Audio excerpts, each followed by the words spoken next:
Hello everyone. I have three things to share with you. The first matter is a case that has been officially reported by Chinese media and whose authenticity can be verified. A high school graduate who had long been unable to find a job and was extremely dissatisfied with reality chose to relate it against the society. Standing on the 20th floor of his apartment building, he spent several days throwing barriers of water, bricks, and other heavy objects from the rooftop. On the last day, a brick hit a woman who was passing by, and she later died tragically. The woman is 28 years old, holds a postgraduate degree, has a fiancé, is preparing to get married, and works in a leisure affairs at a state-owned enterprise. This is a life strange that, in the eyes of many, has selected into a routine, and is even worse of envy. But her life was ended just like that, due to the extreme action of a stranger.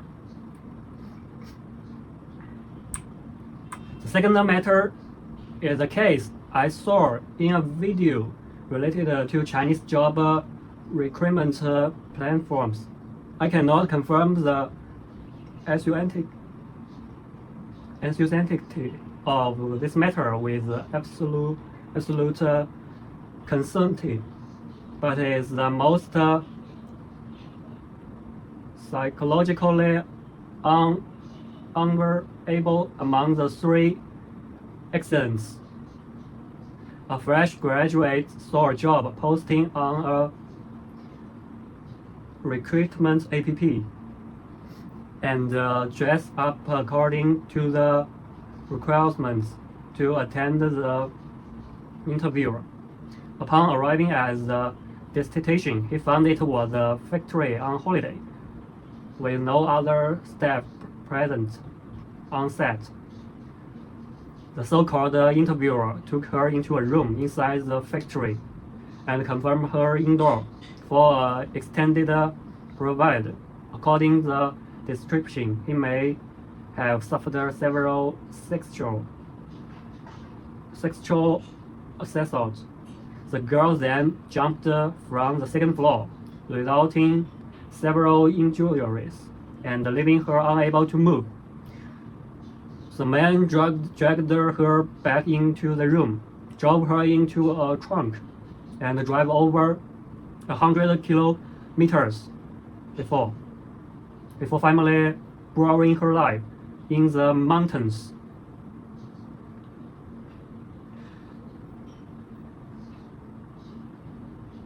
When I read the English, I can still feel so sad. Though some English word I can't understand, but I feel so sad. If this word are Chinese, I may be more sad.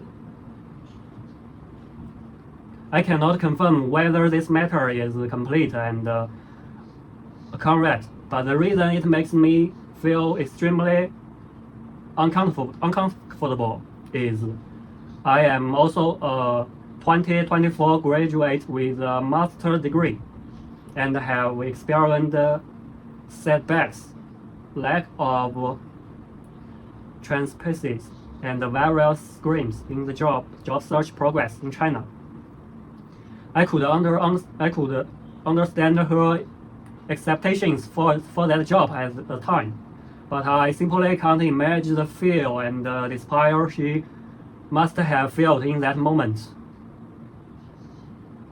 The third phenomenon is a type of live streaming that is very common on short video platforms in China.